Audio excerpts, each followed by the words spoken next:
Locke. I am the Statutory Director of the Child, Youth and Family Enhancement Act. I'm here to describe briefly what happens when a child or youth dies while in our care or receiving services. Before I talk about that, before I talk about the process that my office takes, I want to describe for you that when this type of tragic event happens, for families, the child intervention workers, the leadership in that community where that event happened, are there to provide support for the families that are impacted and support for foster parents that are potentially impacted. Those kind of services could be connections to counseling, victim services.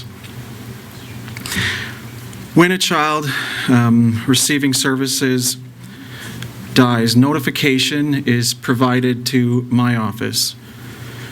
This information is shared within our system with our deputy, with our minister, and an internal examination takes place of the circumstances. And that's to look at, are there or determine if there are any improvements that can be made within our system. So that's done internally.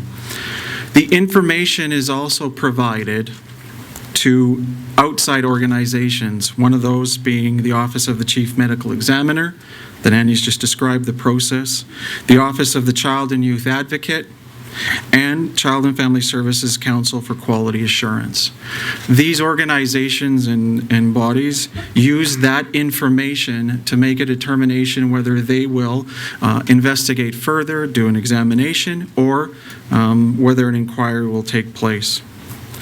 If one of those organizations completes a review, an inquiry, and there's recommendations out of those, that is received by my office, and as a Ministry, Human Services, we take a look at those recommendations, and the recommendations are then reviewed. The ones that are accepted are tracked for implementation and also then for alignment with our ministry policies. The focus is taking those recommendations, as the minister has described, looking at best practices and what can we do to prevent an event like that occurring again. Thank you.